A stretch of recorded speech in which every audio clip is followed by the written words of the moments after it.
So I've set you this task this week of pen drawing or ink pen drawing. I don't mind if you've chosen a Biro, you might prefer to work in Biro or fineliner pen. We did fineliner drawings on our last project, and some of you might prefer that, and using line and stippling and cross-hatching to create tonal areas. But I decided to do this demonstration in pen because Biro pen, because I haven't done that with you yet. And the reason I've chosen Biro pen for this drawing is you can very much use it like a pencil. You could control it like a pencil and you can blend tonal areas. So the first thing you need to think of is what you're going to draw linked to your theme. And I've chosen to go with the theme of figures that some of you have chosen. And if I was looking at this project, I'd be interested in how the figure ages. So I've decided to kind of zoom in and do a close-up of an eye, because that's one of the first things that kind of shows a person age.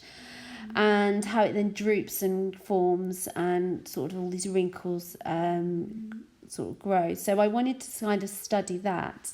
So your observation should be first hand where possible. That is working from something directly in front of you or from a photograph that you have taken. So if this was my GCSE and I was doing this drawing of an old person, I would try and get access to an old person to take those photographs and then work from those photographs. For this demonstration, I just got the picture off the internet. Do not rely on second-hand resources. You should be getting your own, whether through photography or through drawing something directly in front of you. So first of all, sketch out your drawing lightly. Remember, as accurately as you can, getting the shapes accurate. Once you have sketched it out, make sure your pencil hasn't been too heavy, because at the end, when you come to rub it out, it might still show up on your paper. So sketch it really, really lightly and as accurate as you can. So the first thing that I start to do is I start to add the darker tonal areas. Now, when I've always done my demonstrations with you, this is something I prefer to do, but you might have a totally different way of working. You might just want to put in some light tones and then gradually work towards the darker ones. But I always put some darker, very darker tonal areas in, because then it helps me judge the other tonal areas.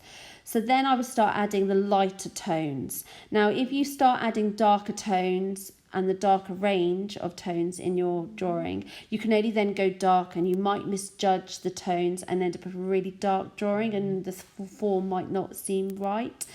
So light tones first, and then the very dark tones, and then between those tones then need to get darker.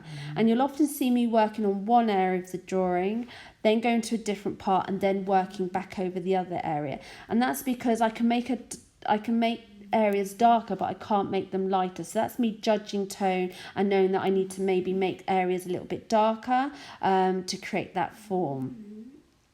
You'll also often see me drawing, but it doesn't look like I'm not doing much. But sometimes what I do is I soften and feather the lines. So once I put in my really dark areas and I'm building up the tones, I then gently lighten the pressure on my pen, and I'm just building up the tones and blending them from dark through to mid to a lighter tone with the pressure on my pen. I also then start to build up some details. So especially if you want higher levels in your drawing, it should look as realistic as possible. So lots of detail, thinking about the textures, how something feels, and the surfaces in your work. And just watch my video. It does take time. You'll see me pausing lots, checking on what I'm drawing, checking my work, checking the image I'm drawing from. And take your time, because once that pen is on your page and you make a mistake, it's hard to fix. I wouldn't say keep starting over and over again. There's areas of my drawing that I'm not pleased with, but if you keep starting over again, you're never going to get a finished drawing. So persevere with it and learn to fix and readjust areas if they're wrong. So keep going with your drawing. So have a go, watch my demonstration. You might not watch it all the way through, and the end product, I'm not overly pleased with. There's areas that I would wish I could have improved. So like the distance between the eye and my eyebrow could be a lot more. But with your work later on, you will sort of do some reflection on it. But have a look, take your time. You'll see how long it takes to do a section. And if you have any questions or you want any more support, please message me.